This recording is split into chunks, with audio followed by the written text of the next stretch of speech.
this is really unbelievably wonderful. For those of you who I have not met tonight, and I've tried to shake a bunch of hands, I'm Bob Holliday, president of this organization. Isn't it good to be back home again here? I mean, the last meeting we had here was in February of 2020. Dr. Brooklyn was the speaker, and we had standing room only that night. And then the pandemic swept over us, and we basically canceled the rest of that season. Then the year after that, we did it entirely by Zoom. And then last year, we sort of danced around at various locations. And thank all of you all for staying so loyal and faithful to us. I mean, none of this could happen without you. I mean, I'm just overwhelmed by attendance. Anyway, thank you to all of you all who are here. I want to thank 2 or 3 people with the Division of Historic Resources with the state of Florida. One of them is Tim Parsons, who is the former head of DHR. He told me last year that, this space was waiting for us whenever we felt like we were ready to come back here. Alyssa Lotane, who is standing back there in the green, she's now the head of DHR, and she reiterated that and has made it possible for us to be here. And Katie Mayer, who is the state archaeologist and operates out of this building, is not here tonight. She's down in Miami, trying to save the Miami Circle and so forth, which is another story. But all of them, it's so good to be here. This is a historic building. It's on historic property, as you all know, and we're looking forward to having a full and very full meaning season this year. So, having said that, let me say a couple of words about Doug Smith, our speaker tonight, and his presentation. Doug is like, no offense here, Doug is like an old hound dog. He's like, he gets the scent on something, and he just keeps following it and following it and following it. I mean, he's very detail-oriented. He gets specific questions in mind that he wants answered, and he tracks them down. He's been sort of updating me periodically on this book he's writing about George Saxon, but also on this particular subject, the railway. And he finally told me, he said, "I'm ready to do a meeting on it," and so forth. And so I think it's great. Doug's been a board member. He's a past president. He's been a treasurer. He's made an immense contribution to this organization. And so I'm very, very pleased and proud to turn this over to Doug Smith.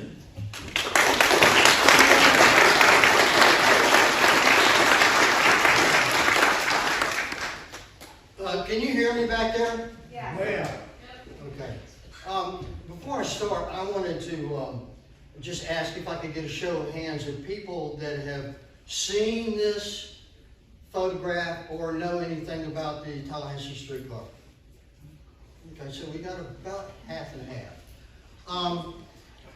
This is what I call, and I know that you in the back can't read, but what I wrote was that from the early and mid part of the 1890s comes one of Tallahassee's more intriguing and captivating curiosities. And that's really what it is. It's really kind of neat, and you'll see a lot more. The stories have been written about this over the years, but nobody has ever, it's always been kind of through blinders. So I'm the first one to ever really do a deep dive, and as Bob says, I'm a hound dog. And so I did a really deep dive. Part of the reason was that I've been writing a book. I've been working on a book now for about 8 years. And that sounds like a long time, but it is. I didn't know when I started this that it was going to take me that long. I think maybe now if I had known that, I might rethink it. but I'm writing about George Washington Saxon. And George Washington Saxon was the founder of, one of the things he did, but he was the founder of Capital City Bank in 1895. He happens to be my third great uncle. But he donated the governor's mansion, he owned St. George Island, he developed subdivisions in the area. He's one of the founders of the city of Naples, something I just recently found. The list goes on and on and on. He was a merchant, so this is one of the things that I found. So with that, I'll try to get started here. I'm going to cheat a little bit. I brought some cheat notes, but I'm going to try to talk as much as I can just from memory, because I pretty much know pretty much what they need to know. The first mention of a streetcar in Tallahassee was in 1887. And there was a rumor that was circulated around town that they were going to build a railroad from Villa Mitchell to Long Road. Now, Villa Mitchell is basically the west side of FAMU campus, starting down at St. Augustine Creek, or let's say at the railroad depot. So it encompassed that whole area on the west side of FAMU campus. And then Long Grove was a subdivision that George Saxon started, and it encompasses the area around what is now the Grove, the southern boundary, and it was out of the city limits at that time, and so was Villa Mitchell for that matter. But the subdivision started at Brevard Street and went almost to about halfway between 5th and 6th Avenues, and then Duval Street and Thomasville Road. So it was a brand new subdivision. Both of these were brand new subdivisions. Villa Mitchell started in 86 and Saxon started his subdivision in 87. So that was the first mention of a street railway. And they had a rumor, but they didn't know where it had come from, so they weren't quite sure. And this is George Saxon with his daughter, Bessie. Elizabeth Mulford Saxon later married Dr. Charles Merritt Osley, and this is the two of them in 1886. And this is an article that was written about the railroad. The editor of the Weekly Floridian, Newton M. Bowen, and he was giving credit to this. What happened was, and I guess that comes up in a slide, but George had this idea for streetcars. So I got to thinking, where would he see streetcars? Well, in 1876, he went to New York. That was his first trip that I can document to New York to buy materials for his store. And you'll notice, this is the Brooklyn Bridge. And these are authentic photographs that I'm a hound dog, as Bob says. But this is New York City. That's the Brooklyn Bridge. And that, I thought, was a really neat photograph there. That is the Statue of Liberty. And they had put the arm in the Statue of Liberty. They were trying to raise money to build the Statue of Liberty. So these are things he would have seen in New York City. This was the Merchant District, and there's a streetcar back there. So if you're looking for a streetcar here, I couldn't find any streetcar photos, but I do know that they had streetcar. So he rode streetcars in New York. He also went to Baltimore, and these are period-specific photographs, folks. I try to keep everything narrow in the time frame I'm talking about. So this is Baltimore, and you can see the tracks on both photographs. He also went to Philadelphia. You can see the streetcars here. And of course here, this is a little bit later, but here's the mule-drawn streetcar here. And this is Philadelphia. He would go to Philadelphia, New York, Baltimore, and these were on his buying trips. In 1883, he went to Louisville, Kentucky. And Louisville, Kentucky had streetcars taking people to the exposition hall. They also had an electric railway there.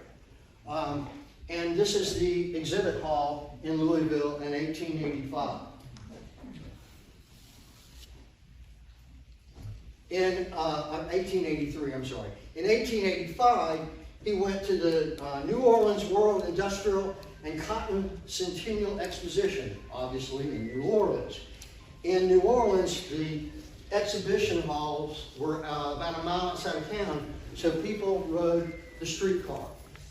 One of the interesting things that I really think is really a cool show, this is an expedition hall with all the locomotives in it, you know, the current crate. This was like a World's Fair before they called them World's Fair.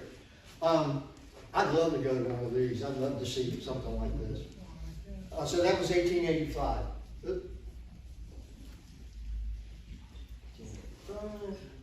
Atlanta had streetcars. George would go to Atlanta.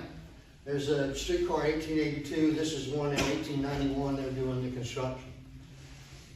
Savannah, he had to go to Savannah to get to New York. Actually, he took train from here to Savannah and then got on a boat, on a steamboat, and went to New York that way.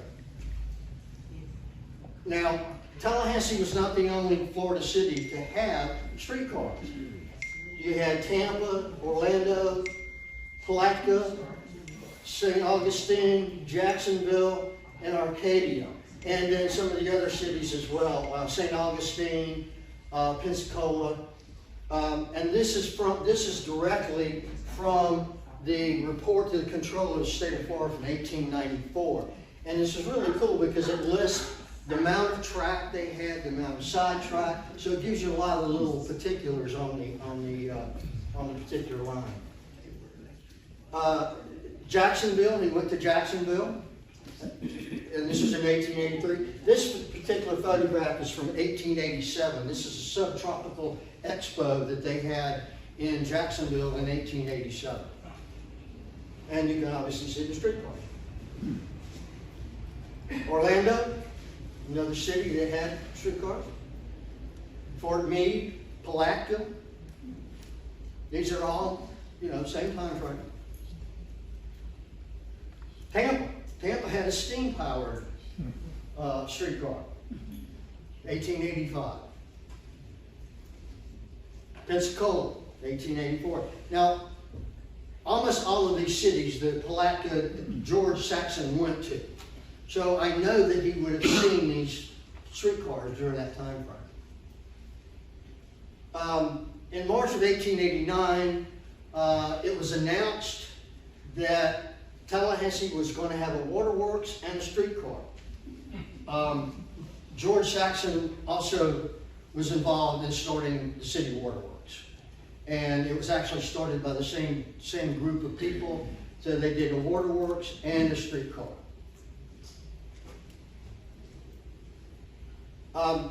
People weren't real happy at first with putting the streetcar in town. What they did was, and this was a quote, "Wouldn't it be exciting to have a locomotive screeching along Monroe Street in the fall months when it is crowded with wagons and cars laden with cotton and other marketable products, and to see mules and horses prancing and dancing and running away and endangering life and limbs." Now, the reason why they wrote that was this is the Tallahassee incorporation papers for the Tallahassee Railway Company. And what they were doing, and these are the shareholders, this is George Saxon. I don't have a photograph from Langworthy, Richard Langworthy Bennett. He is in the Old City Cemetery. And his uncle was Charles Henry Bennett. Henry, I call him Money Man. He owned 97% of the company, 485 shares, and then his nephew had 5 and George had 10. So George had roughly, my uncle, my third great uncle had $1,000 in the company. You got to consider though, $1,000 in 1889 was a lot of money. What they were doing, and let me backtrack just a little bit. What they were doing is they established the street railway, and their purpose was to incorporate a railroad from Thomasville. And so they were going to build a railroad from Thomasville to Tallahassee, and they were going to connect it at the northern end of the street railway. So in the interim, they had a streetcar, and then eventually they would have a railroad. Now, 7 railroads were chartered to run north from Tallahassee before the Tallahassee Northern, and this Tallahassee Northern is the railroad that they were going to hook up to the streetcar. So these are all the railroads that they tried to build in Tallahassee. Saxon was quite involved with a lot of these. He was actually on the board of directors of several of these, but there was no northern way to get products to the northern market from Tallahassee. You had to go east and west, or you could go to St. Mark's. But St. Mark's was not practical because it was in the Gulf. So they were seeking a quicker route to the northern markets, and the large majority of the northern markets were in Savannah. So what they wanted to do was have a railroad to Thomasville. Thomasville had a railroad that went directly from Thomasville to Savannah. So it would, if you wanted to get produce or farm products from here, you had to go to Jacksonville and then hook onto another railroad and then go up. So the time frame was a lot of different. Fresh produce, you couldn't go that way because it took so long to finally get to Savannah. So they needed that northern market. The 1880s was a boom time for railroads in Florida.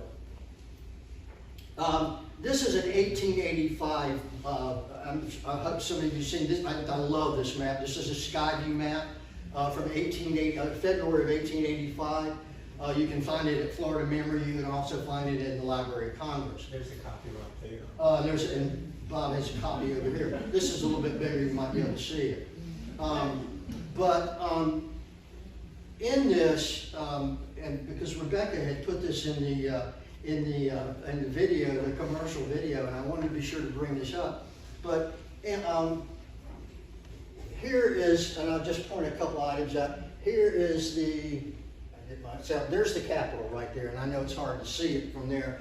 If you want to come and look at it later when we're over, I'll be happy to bring this back up. But the railroad, they were trying to incorporate the Thomasville and Tallahassee and Gulf Railroad. And this was in 1882. And if you'll notice, in this part of the map, right up here, it says,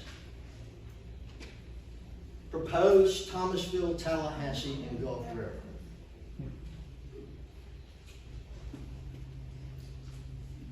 Railroad. This is when they incorporated Charles H. Bennett, R.L. Bennett, and George Saxon, Benjamin McGinnis Sr., and George Greenhow incorporated the Tallahassee Northern Railroad in June of 1890. This was to run from Tallahassee to the Georgia line, and then there was another corporation. You had to form another corporation in Georgia to run from the Georgia line up into Thomasville. This is a term that I've come up with, and I don't know if anybody's ever used this before, but I really like this. Historical distortion. A lot of people, I think a lot of people now refer to it as fake news. But that's not what fake news is. This is historical distortion.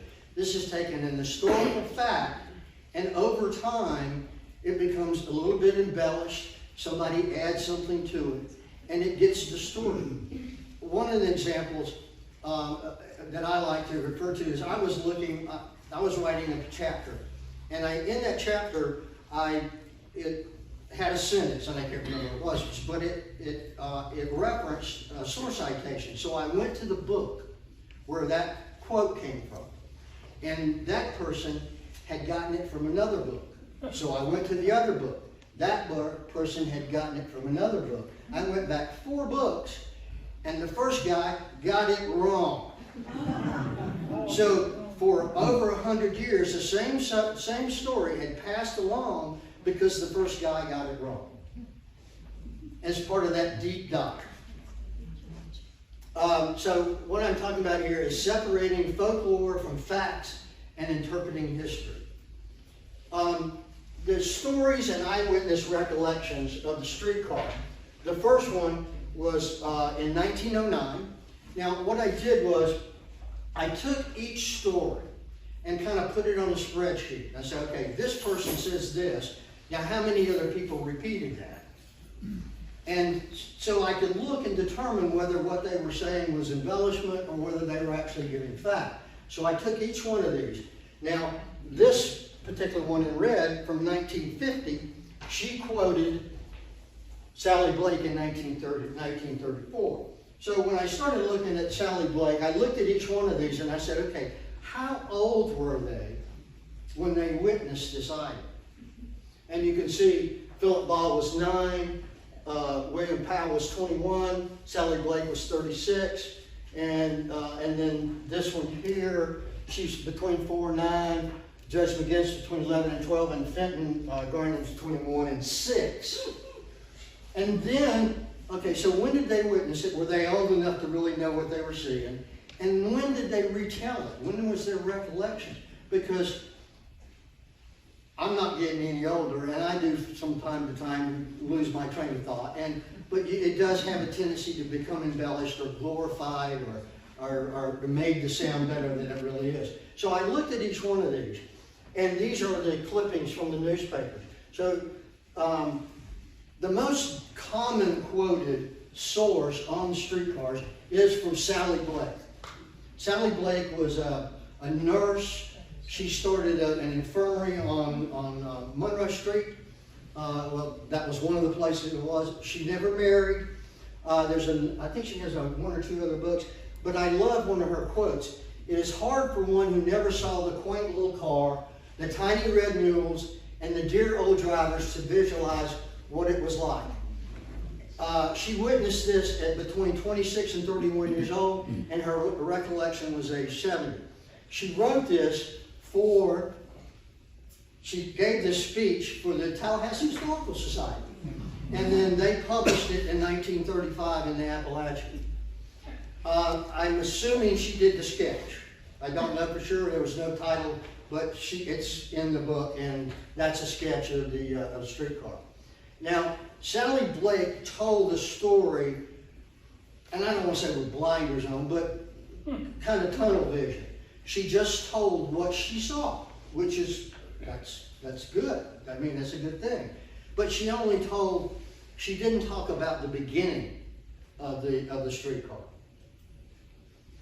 She was the only person that identified the names of 2 of the mules, Napoleon and Bucephalus.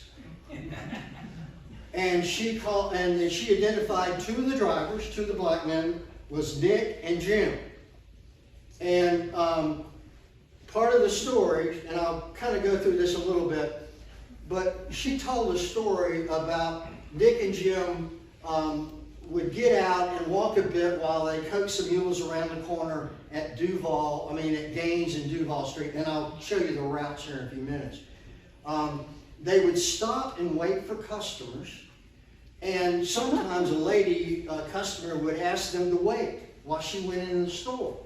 So they would stop, let her go into the store, and while she was in the store, they'd take the mules and put them back on the other side of the streetcar and take her home. So there was no schedule to the streetcar. It just was, and I'll explain that in a minute as well. During the summer months, and I'll show you that in a few minutes, the rain, the sand would wash into the tracks, and I'll talk about that as well. But the title of my the name of my chapter is called Mud on the Tracks, and it's because of the sand, and then Gaines Street with all the mud, it had a hard time pulling it up the hill. She talked about the mules, like I said, Napoleon and Bucephalus. Now, there's 2 photographs that are identifiable that you can actually see the mules. The top one is in streetcar number 2, and this is in streetcar number 3. This photograph, I spun it around, inverted it, turned it that way so that you could see the both comparison. But what we have here is mule number 1. Notice his muzzle. That's the same mule. So that's mule number 1. Mule number 2 is not in the bottom photograph. So that's mule number 2. I believe 1 and 2 are Napoleon and Bucephalus. And then you have 3 and 4. You notice the difference in the color of these 3 animals. I know for a fact they bought 4 mules. It's, you know, it's in the documentation. They bought 4 mules.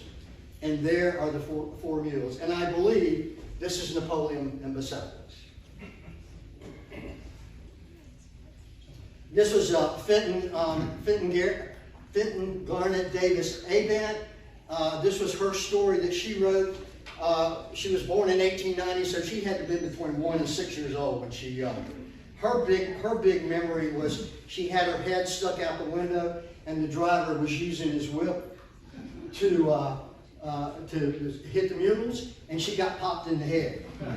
And so her mother laughed at her and said, "I told you not to stick your head out the window." But she talked about the streetcar. Now, the one in red is wrong.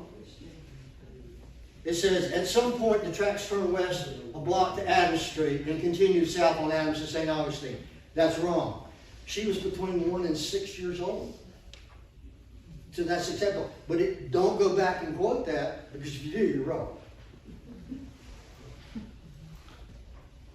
Ben McGinnis in 1966.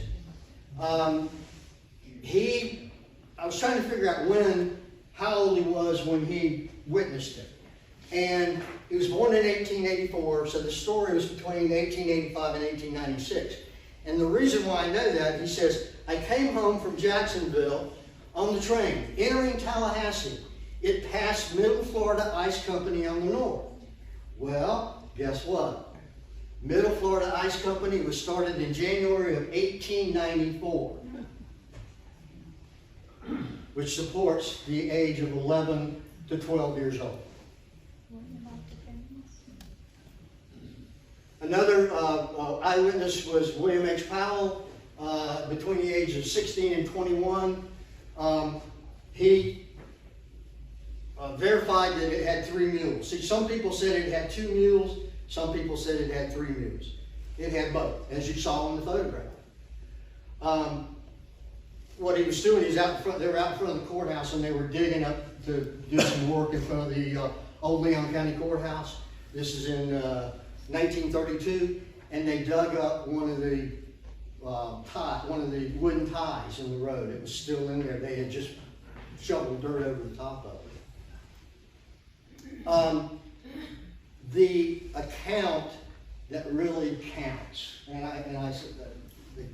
the account that the recollection that really counts, gives you the first history, is Philip Manville Ball. He was 9 years old when they started the streetcar. Now, his father was a gentleman by the name of Willis Manville Ball. He happened to be George Saxon's partner in the mercantile business. But he got out of the mercantile business and and went to work for the Weekly Floridian newspaper. He left here, went to Pensacola, then to Jacksonville. He died in 1947. He was the editor of the Florida Times-Union. And this was his son. And he was then the editor, when he wrote this article, was the editor of, associate editor, assistant editor of the Florida Times-Union. The newspaper clipping is kind of interesting because it's in the local newspaper, but about this much of it's cut off. So you got to go digging to find it. And I found the newspaper clipping in the Times-Union and in the Pensacola paper because it's an account of the early history. He was a passenger, I believe he was a passenger on the inaugural run. He said that 4 cars had arrived, they had shipped in 4 streetcars. And he said that there were 10 handsome horses. Now, I'm not sure if I have this on the next slide. No, don't have it. They started out with horses. 10 horses they bought.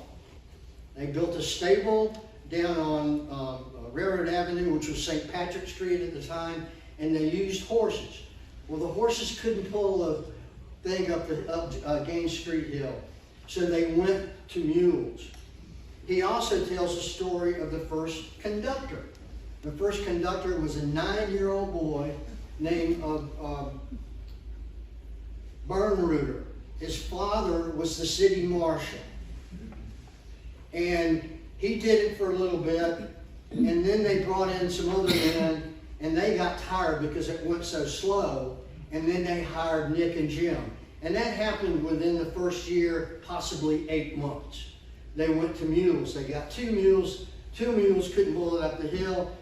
They went to 3, and then they went to 4. In some cases, they'd take 4 mules and start at the bottom of the hill, come up the hill, take that 1 mule off, and finish the rest of the route with 2 or 3 mules. These were the, they did an excursion on the I don't have a date here.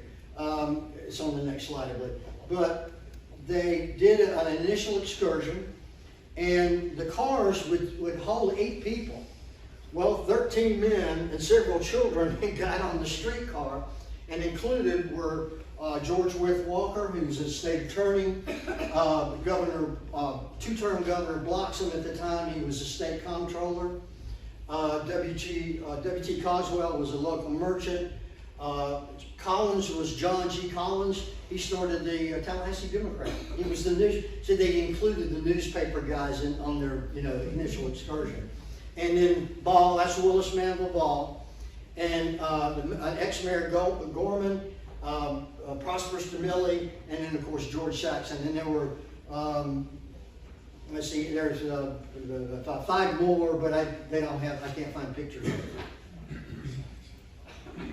Okay, so let's get to the photographs of the streetcar. This is the streetcar number 2, and this is in front of the Bloxham Hotel. The St. James Hotel.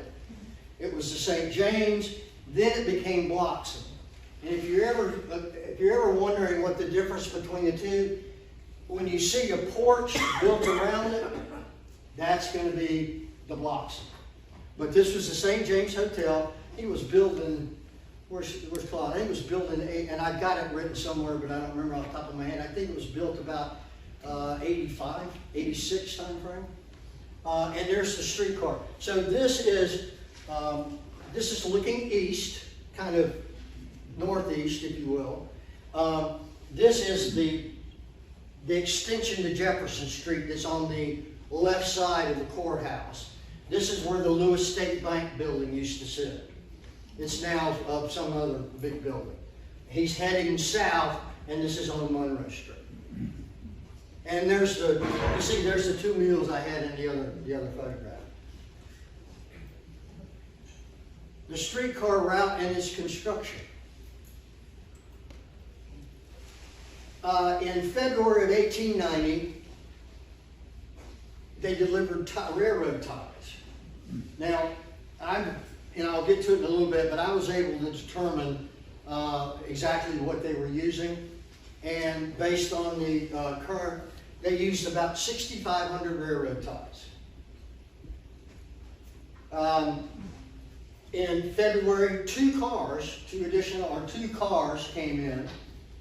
Then, and I didn't finish that one.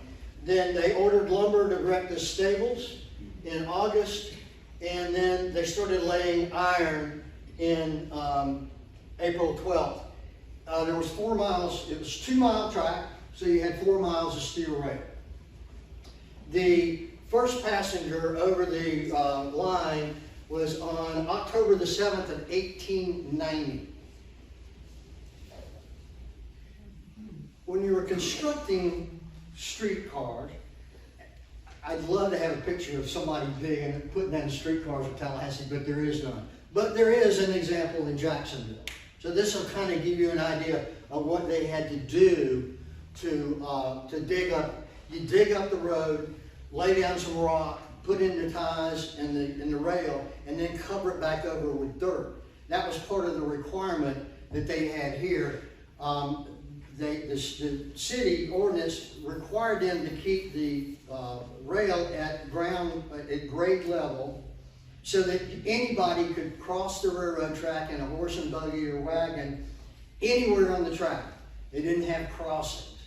which was part of the demise of the whole thing because mud, dirt, you know, washed in on it. But that's to give you an idea of what was involved in it. They started at the depot. This is the depot in 1880. This part is no longer there. This would be Railroad Avenue now, where the what do you call it? Shed is what you call it, the overhang. The railroad at that particular time, when they started this, was the Florida Central Peninsula. And this particular photograph is at the Lloyd Station.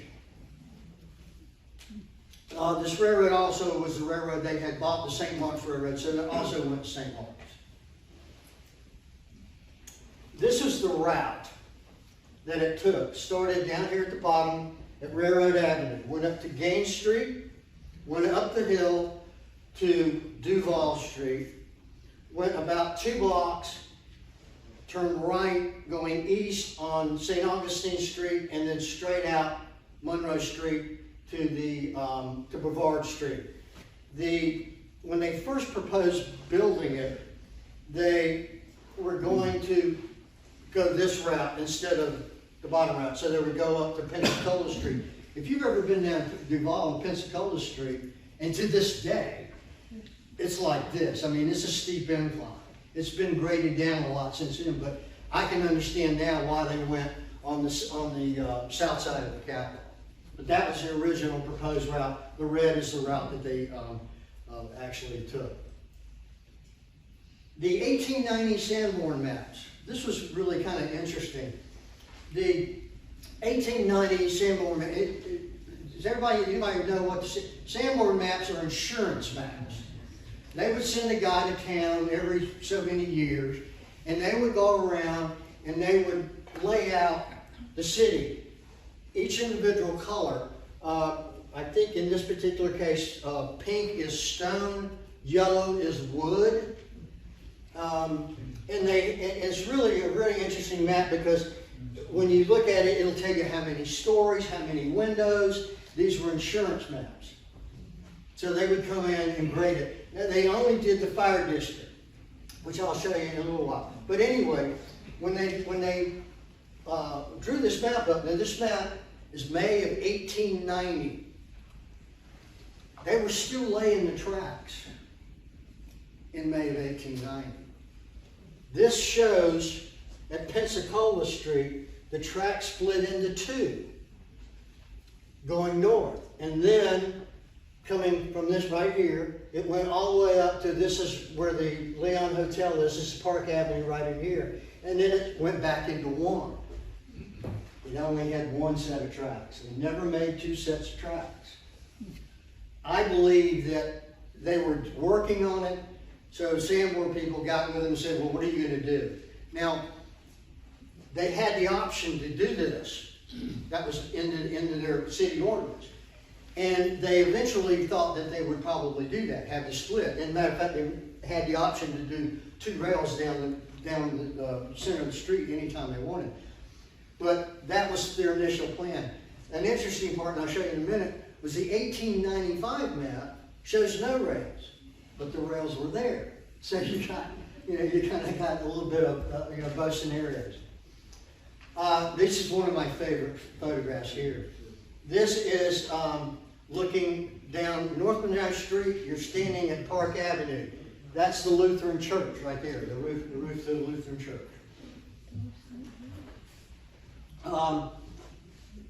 One of the people, and I'm not sure if I've got it in the slide, but a couple of people said, Ben McGinnis said it, that the rail tracks ran down the center of the road. Well, you were 11 or 12 years old. You may have thought they did, but look at this. There's the track. Boom. That's not down the center of the road. Historical distortion. What street is it? Tell us again what that building is. Well, this building, it was a tin shop. It has an advertisement on the top for W.A. Rawls Drugstore. It's a billboard. It's like the old Sea Rock City reminds me of it. And the church? Beg your pardon? The church. This is the St. John's Lutheran. Okay, I mean, historical distortion. St. John. Just St. John. so that's Monroe Street? St. John Episcopal. And then this was Kemper Stables. And then right in here was, at this particular time, the building was, a tenant of the building was a gentleman by the name of Joseph Duncan. He was a carpenter and undertaker. Doug, so that's Monroe Street? There's only 3 photographs. Well, you're getting ready to find it. Up until now, there's only been 3 photographs of the streetcar that anybody's ever found. This is one of the 3. Until now, you'll see here in a few minutes. that is Monroe Street, right? I'm sorry. That was Monroe. That was Monroe Street. That is correct. That's correct. See if I can go back.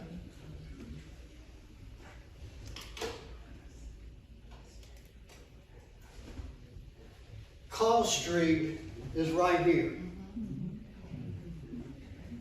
Call and Monroe Street. Yeah, it was on the south side. In between, yeah, that's Call Street. Streets are kind of different, aren't they? You know, one of the things I was noticing about and talking to the guys the other day was if you look down Monroe Street, and this would be the post office, the bank. I think it's called bankruptcy court now. It's the old post office on Park Avenue, but that would be right over here. But look at how hilly, and it kind of starts going downhill right here. This would be right about here would be where Cap City Bank is now. So that would be right before you got to Tennessee Street. And you can see it really starts going downhill. Well, that shows you how much grading has been done over the years.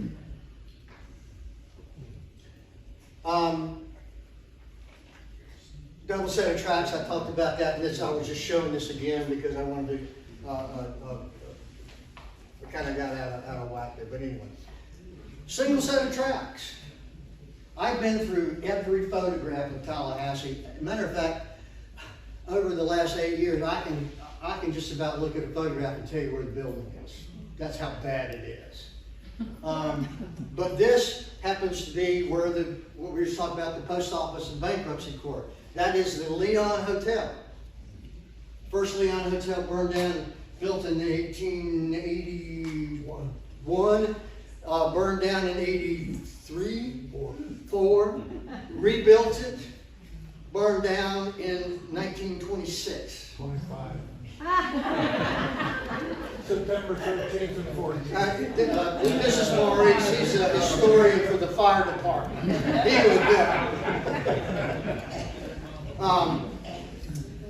But anyway, so this is, so you're looking, this is looking, going this way would be going north. Notice what's here? There's the railroad tracks.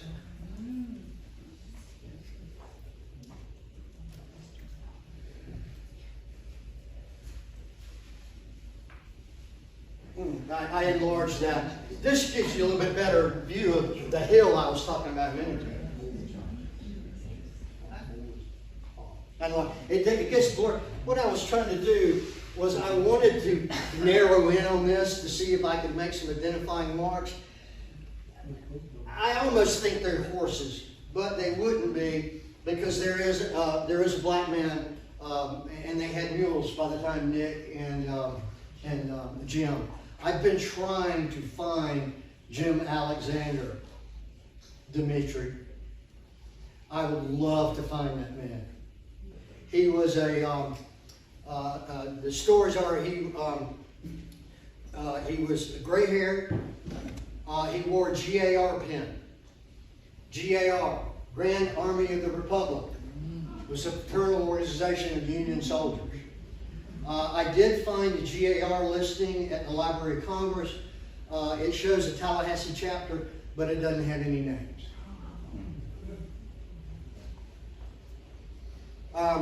This is Monroe Street. Monroe heading north, that's Virginia Street.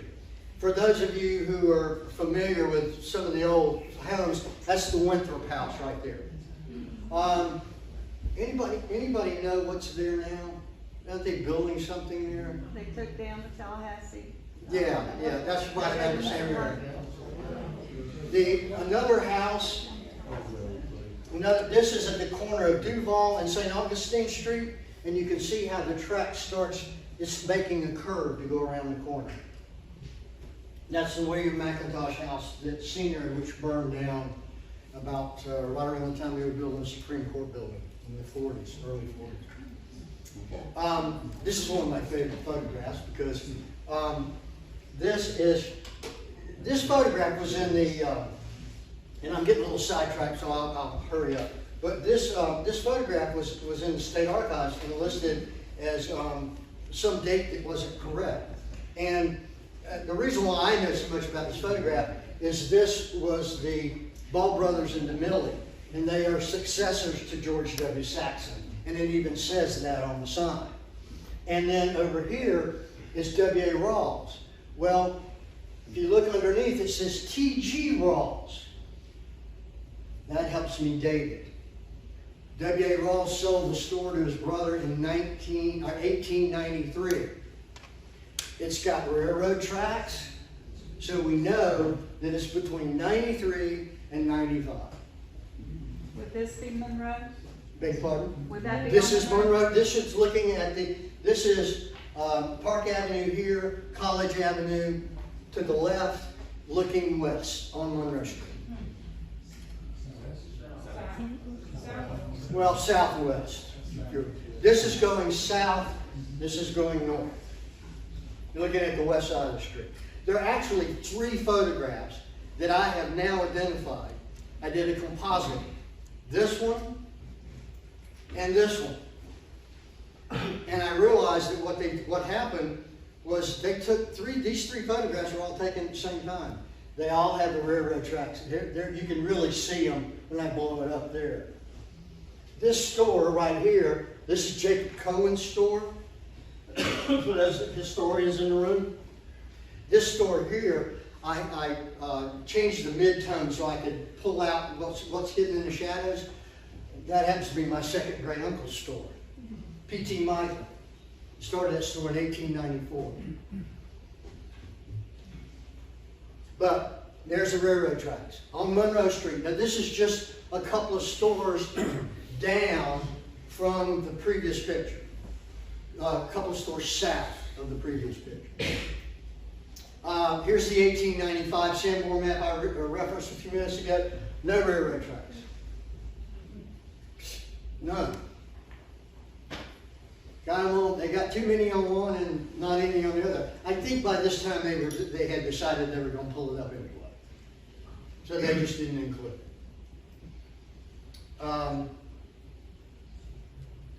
I'm not sure why I got that again, but there it is again.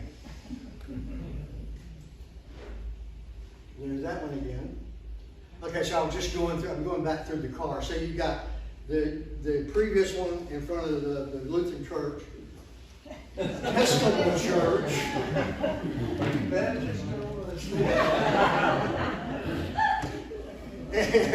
and it's like I said, historical distortion. But here's the other photograph, and I blew this in. I blew it up so you can see it. This is streetcar number 2. I know it looks kind of funny, but it is streetcar number 2. One of the unique, and it has the Tallahassee, or TRWCO on the front. Tallahassee Railway Company. One of the unique features of this particular streetcar is it has three guardrails over the glass. They're like a copper rail. 6 windows. 1, 2, 3, 4, 5, 6. 6 window streetcar. This is the iconic photograph. That's the one I had at the very beginning. This is streetcar number 3, looking west on South Monroe Street between Jefferson being this way, Jefferson being to the right, Pensacola to the left. This is the most iconic photograph. This is the best photograph of all of them. See that in the back, folks?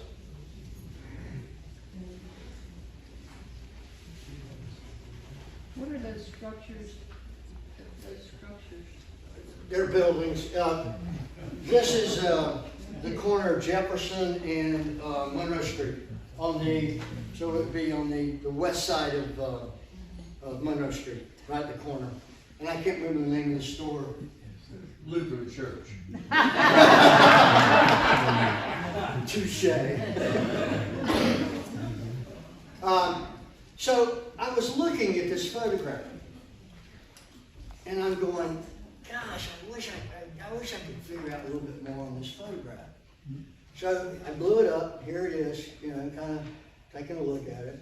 Of course, you notice up here, no smoking, and number 3. I want to know about the oyster restaurant. The what?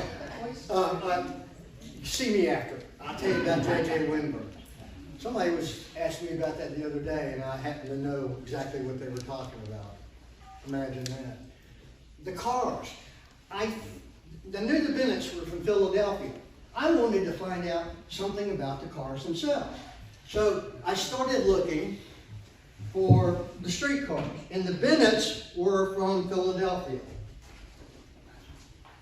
So I bought this book, J.G.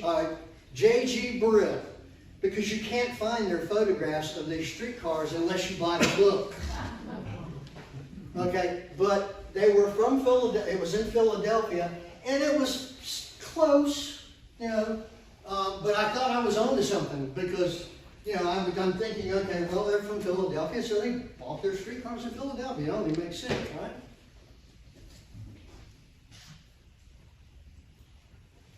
This is I'm still trying, I wasn't convinced that they were using that streetcar. This is a streetcar, and this will give you an idea of what they really look like. This is in color. This is a J.M. Jones streetcar from 1875. It's at the Henry Ford Museum. That kind of give you an idea. This one is a 5-window. It wasn't quite right, but I'm still looking. I'm still curious. Here's another angle of it. So I go back to this photograph. I'm going, there's got to be something on here. And I blew it up and I went, wait a minute. What's that? It's got initials on it. Oh, I'm into something here. So it says JBS. So, me being the, thanks Bob, the hound dog, I start looking for JBS. And I find it. There's J, here's a little bit bigger.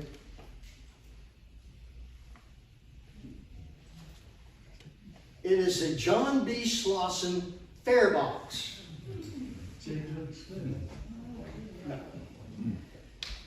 How much did they charge? Farebox, what they do, they call them, some people call them Farebox cars, sometimes they're called bobtail cars. They put a farebox in it so you drop your money, and it meant you didn't have to have a conductor. You just had a driver and one person, because you just drop your money in the it's like the buses that we have today. So here was a J.B. Slauson farebox. There's the streetcar number 3. Here's streetcar number 2. Here's the farebox in 3. This is the model that is in number 2. And here's the, put them side by side. There is, this photograph on the top right is from the Henry Ford Museum, but it's got that little wooden thing and the little thing there, and it's exactly what you see in this bottom photograph. Kind of hard to see from, it's very grainy, but I had to pay $30 from the, where is Alyssa? I had to pay $30 to get a high resolution of these photographs. But it was, so I, with the book and 3 or 4 photographs in this thing, chapters cost me some money, but you know, that's it. That's the way it is. Oh, really? Now, John B. Slauson, here's a couple of his patents for his fare boxes. His obituary in the New York Times says, in pushing his enterprise, he was aided by John Stevenson Car Company. And the hair stood up on my arm. Which he was a large shareholder, and which he was a treasurer in 1876. Every bobtail car built by John Stevenson contained a JBS fare box. He owned 35 patents for fare boxes. The majority of the bobtail cars all over the world have their fare boxes and change wickets perforated with his initials. What's that? Perforated with his initials.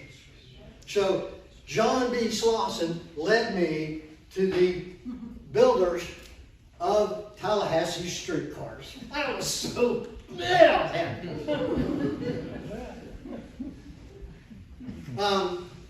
One of the interesting things about this is, and this is a little older article, but it says, Medal of First Class World's Industrial Cotton Exposition, New Orleans, 1885. You remember earlier I was talking about the Cotton Expo in 1885 in New Orleans? George Saxon was there. It was, I call them my goosebump moments. So that's where these streetcars would have been in that exhibit hall. Tallahassee railroad cars, they had a duckbill, it's called the duckbill platform. They had clear story, which are skylights. They're known as fare box cars. Fare box cars required only one horse, but not in Tallahassee, and one attendant. They were extra lightweight, weighing 2,500 pounds. Now compared to extra lightweight, you think that's a lot, but apparently compared to the others, that was lightweight. And were just over half the weight of a standard streetcar. The cars were designed for small cities with low patronage and equipped with a fare box, eliminating the need for a person to function as a conductor to collect the fare. Even though the cars were considered lightweight, extra animals were required in Tallahassee to negotiate this, especially the steep incline of Gain Street. They were called two-horse fare box cars. And the reason they were called two-horse fare box cars, not because they required two horses, but because you could pull them from either end. And that's what they did. They would take instead when they got to the end of the line, they'd unhitch the mules, bring them to the other side, and go back the other direction. Same like they did with the lady in the store. This is a diagram, and this is from the Street Railways Construction Operation Manual, 1892. This is a 16-foot, 1, 2, 3, 4, 5, 6 window streetcar. This is the design of Tallahassee's streetcars. 6 windows per side. It's a 16 foot. It's 16 feet from here to here, and with the 2 platforms, it makes it 24 feet. They're 8 feet at the widest point, and the interior standing room is about 7 feet, and from ground to roof, 9 feet. So it gives you a little bit better understanding and perspective when you're looking at the photographs. Think of it as being 16 feet into the bulk of the car. These are John Stevenson streetcars. 6 window. These are all the same type of streetcar that Tallahassee had.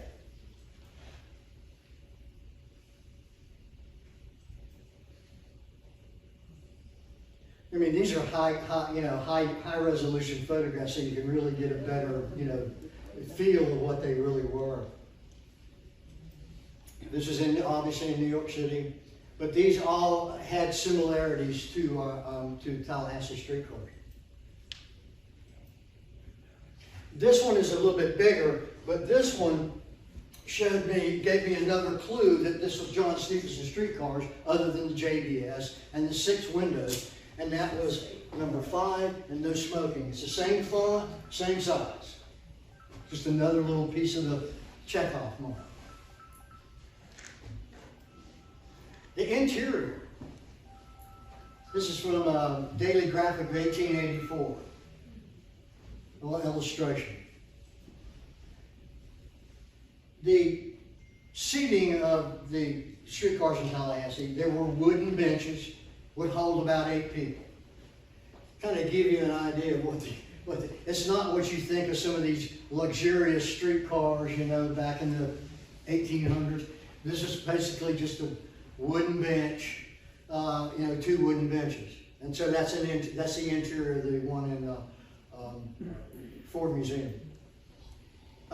In 1891, they added heaters to Tallahassee streetcars. And these, I don't know, this is conjecture, but this is a period-specific heater that went into streetcars.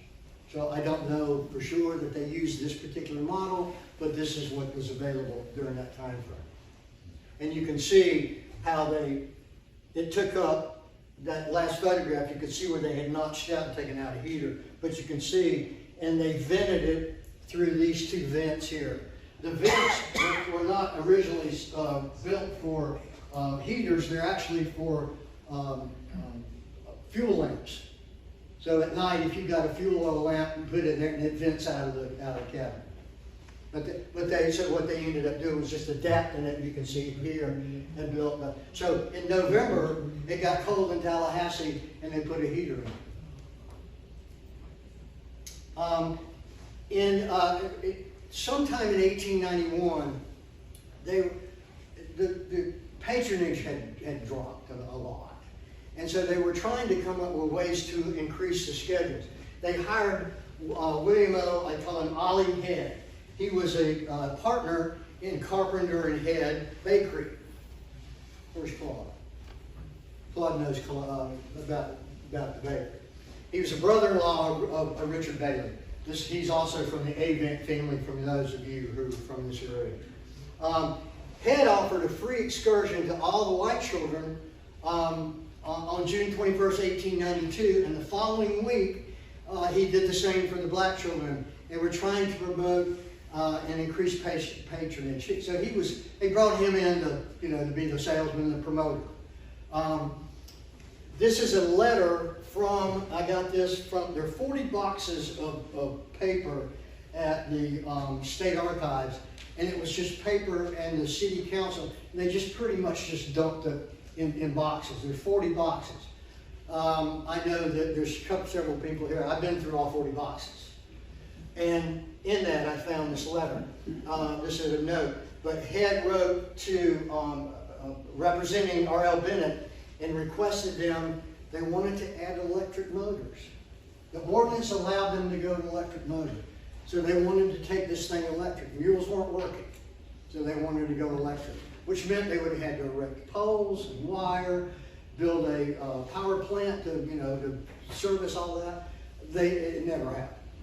But they were thinking of it. Ollie Head contracted with the federal government to build the post office. And the post office, federal courthouse and post office, excuse me, it's now where the Doubletree is, on the corner of Adams and Park Avenue. It would be the southeast corner. They were going to build a government building, a federal courthouse and post office. In that, they hired the street company, the street railway company, to haul bricks from the depot. Haul them up there. So they built a little, right at, going north on Monroe Street, right at Park Avenue, they built a little spur off of it and went down and dead end at Adams Street. And they haul bricks. 500,000 bricks, 4,000 cubic feet of stone, and several tons of steel. That's the courthouse, federal courthouse and old post office. when I was a kid, it was demolished in 1964. And when I was a kid, I was 11 when they tore it down. But this right here was one of the big cities revolving doors, you know, the glass. And we would go and play in that. It was fun. But I remember that building really well. And so this is right after it's built. This is a couple of years later. And there's the Capitol Dome, and then there's the water tower. And the second water tower. And I'll show you that in a minute. Okay, so I was very familiar with this photograph. And the reason is because George Saxon was one of the guys that started the water company. And it's hard to see it, but right there is Tallahassee's first water tower.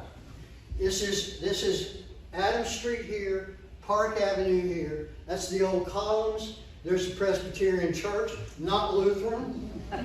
And Trinity Methodist is right behind the trees. That's actually the parsonage. So it was in between what is, you know, the two Park Avenues now, right in the middle. It's kind of hard to see in that photograph because of the contrast. This is the only photograph of Tallahassee's first water tower. So I was very familiar with it. I've seen this photograph 1,000 times. I had written my chapter about it. I used the photograph in my chapter on waterworks.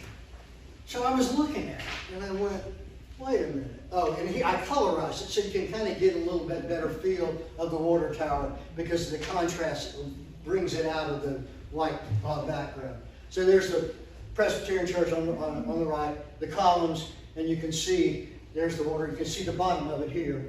And you'll have to read my other chapter. I explain all about it, the height, dimensions, the gallons, and everything about the water tower. When did it come down? Beg your pardon? When did the water tower? I knew somebody was going to ask me that. Came down in about 94, if I recall correctly. 94? 1894. It wasn't up very long. They complained they thought it was going to fall over.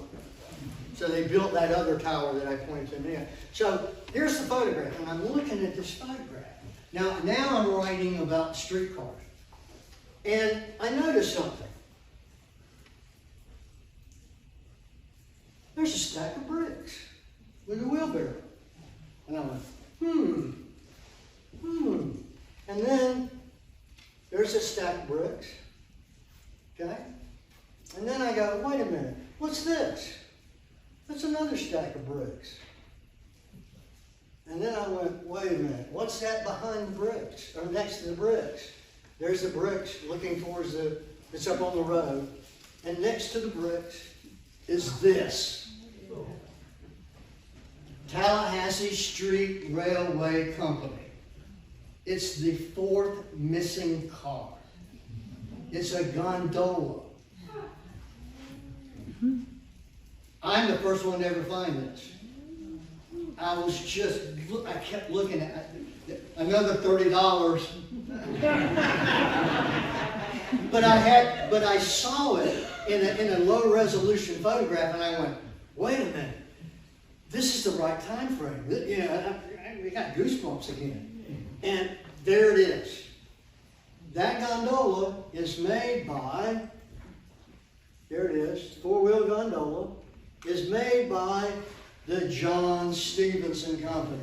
This is the identical gondola with exception of the sign.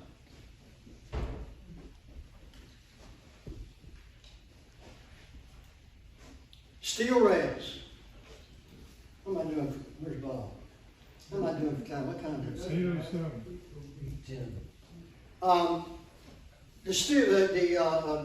the railroad used 56-pound rail, and I kind of got this thing out of order.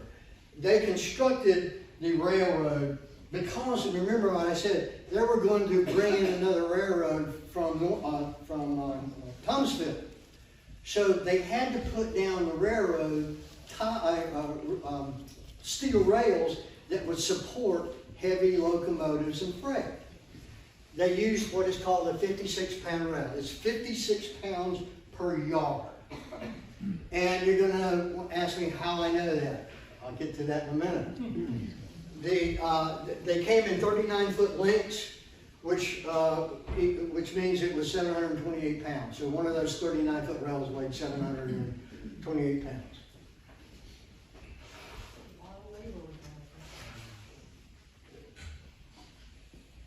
The 56-pound rails that they used in the Tallahassee streetcar were the same size used by all the other railroads leading in and out of Tallahassee, including the Florida Peninsula that I showed you earlier, near the depot, the St. Mark's Railroad, and later the Carabel, Thomasville, and Georgia Railroad going to Carabel. In comparison, streetcar lines like the Jacksonville Street Railway used 25 and 30. On the later years, they started using 40 pounds. So you got a 40-pound rail or a 25-pound rail. It's for a 2,500-pound streetcar. You're not hauling locomotives. You don't need to spend all the money on the steel. So that's why they use 56-pound rails. And this information, if anybody's ever wants to do some research on the railroads, Poor did railroad manuals starting in the late 1870s, and this thing has everything you need to know about it. It tells you how many miles, how many pounds per the rails they use, etc., etc. In September of 1896, this is a note I found in the state archives. The conditions of the street, this is back to the street railways, is said and has been for some considerable length of time in bad condition, and numerous complaints had been made. So this is 1896. So they started in October, or they did the first excursion in October of 1890. 6 years later, I mean, it's. Arva Hopkins, for those of you from Tallahassee, Arva Hopkins had, and he was the city manager in Tallahassee for years and years. The Arva Hopkins power plant out on Getty Road is named in his honor. But his uncle was named Arva Hopkins. And he was appointed, actually was the street superintendent during the entire time that the street railway was in existence. In January, he sent in his report for December, and he says, I have taken up the street railway on Gaines Street. So he pulled up the tracks. In 2010, Gerald Inslee wrote an article about a gentleman by the name of Edward Jonas. Ed Jonas worked for the museum. He was an artist for the museum, right, Casey? And he was a sculptor. He did the Legends Fountain at FSU. He did the Unconquered at FSU. So he was an artist and later became a sculptor. But he loved bottle hunting. And it's funny because he went to Cascades and was bottle hunting. And when they were building some of the state buildings when I was in my 20s, I went bottle hunting there too. But anyway, I did not get a chance to talk to Gerald about this. Gerald used to call me from time to time. I talked to him because he knew the amount of research I'd done, and he called me and asked me some questions. But I didn't get a chance.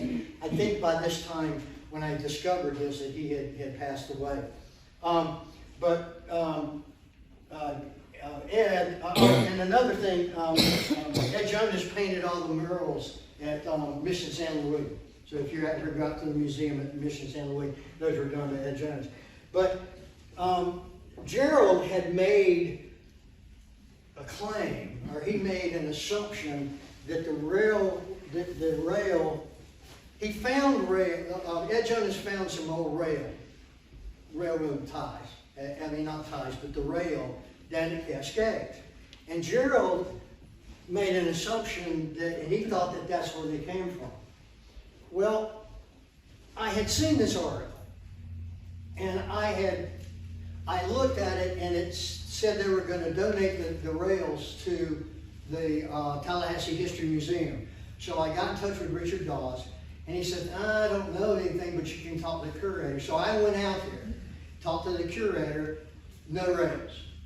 So I just kind of let it go. Well, a year or so later, when I sat down to do this chapter, this was my research phase, when I sat down to do this chapter, I finally said, I'm going to call this guy. So I found his phone number, and I called him on the phone. And I called him up, and I said, you're probably going to think I'm crazy, but do you remember finding some rails down in Cascade Park 10 years ago? He said, yeah. And I said, well, I know where they came from. He went, what? I talk about, and I'll come back to this story. I talk about the fascination and curiosity that this railroad has had over the years. This is a painting that Ed did of the streetcar. And he sent me a copy and gave me permission to use it in my book. He found guardrails on 2 bridges crossing the St. Augustine Creek at Cascades. And here are the guardrails. You'll notice it's railroad tie. He got them to give him 2 18-foot sections. And he got his son and got a trailer and took them to his gallery. And there are the rails. The rails are cheaper. Now, going back to Arva Hopkins, in 1899, George Saxon sold 90 tons of street rail to Arva Hopkins, the street superintendent. 90 tons, 66 pounds per yard, is 9,643 feet. That's a lot of rail. 1.82 miles. It is 90 tons of the 197.12 tons used for the street rail. So he bought, almost 2 miles worth of track, almost half of the track. And he paid George Saxon $830. I kind of laughed because George Saxon invested $1,000, he got $830 out of it, so he didn't fare too bad. He didn't lose $1,000. I got this from the rail guy. These are the rails. I had Ed measured the rails, sent me the measurements, and this is the rail, which told me that it was a 56-pound rail. And that when I said back in the early, this is how I knew it was 56-pound rails, because of the actual rail. This is the mill number on the side of the rail. It says PSCO90. Somebody said, and what that stands for, I'm almost done. It stands for the Pennsylvania Steel Company, 1890. Somebody said, well, how do you know it's not 1990? I said, well, they changed the formula, the schema for the numbers. Here is the rail. There's an advertisement from that time period, 1887, for the Pennsylvania Steel Company. Why did it fail? And I'm going to hurry this up. Why did it fail? In 1892, they announced that the Tallahassee Northern Railroad, coming from Thomasville, had gone kaput.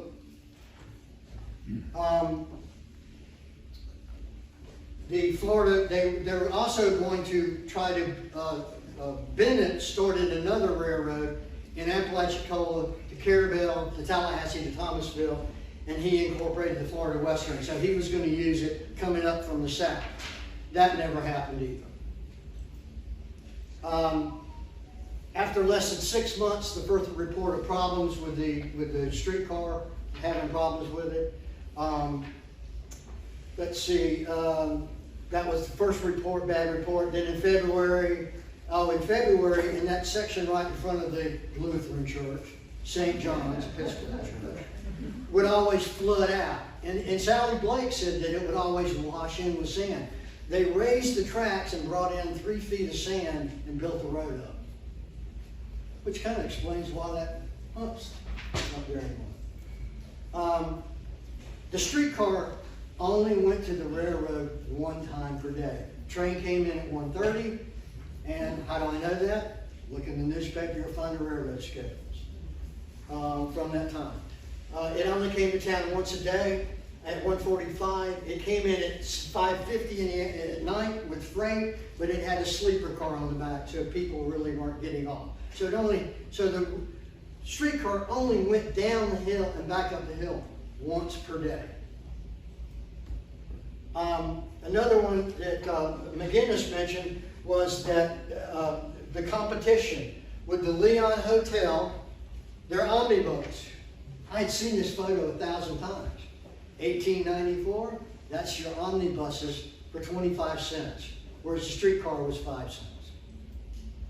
The main contributing factor to the streetcar's failure was the lack of patronage due to only 1 passenger train, which I just talked about, and the city population of 1890 was only 2,700, and 1895 it was 3,500. This is not much to cover. I mean, 5-cent fare.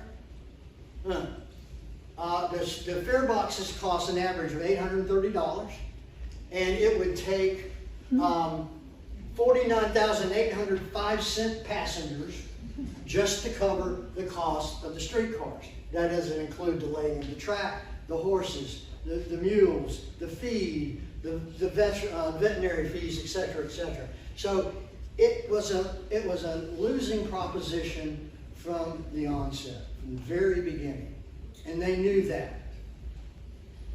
The reason why, in the overall scheme, Bennett and Saxon were planning to link it to the railroad, and the profits from that venture would cover any losses from the street railway. See, you got to realize, they put the street railway down the middle of town. They didn't have to go around town and grade all this grading around town like you saw on the 1885 map. Dig out huge trenches, and dig through the hills. It was already done. So they were saving a lot of money by doing this. So they knew that the streetcar was just really, it was a novelty. And I won't go through this. Let me now wrap this up. In 1912, okay, so the streetcar in 1897 was gone. They pulled up all the tracks, it was gone. They sold the mules, it was gone. In 1912, Tallahassee City Council received a letter from Mr. John W. Preffer of Joliet, Illinois, and he wanted to install a street railroad. Well, knowing of the past problems with the streetcars, they directed the letter to be filed, and the city clerk received letter, and it just went, it was filed. You know what that means? Round file. In 1916, so nothing happened. In 1916, Judge William J. Owen petitioned the council on behalf of his client, Albert S. Metzner, I'm not sure if that's pronounced correctly, to be granted a franchise to construct an electric street railway. At the time, Metzner was living in Tampa, and he was the brother-in-law, you Tallahassee historians will know, of Alfred Wanish, the cigar manufacturer. They passed an ordinance. They gave them the right to construct the street electric trolley for 2.7 miles, and which is a little longer than the street railway. And there was the route of the proposed. It started at the depot, did a little bit different thing, came to Gage Street, went up Macomb, then came to St. Augustine. It went all the way out to 3rd Avenue. At Park, it went in front of the campus and then came back. So this was going to take care of the Florida State College for Women, the students there. That's 1916. This is just to give you a comparison. The green is the Tallahassee Street Railway, and the red is the electric trolley. That's the end.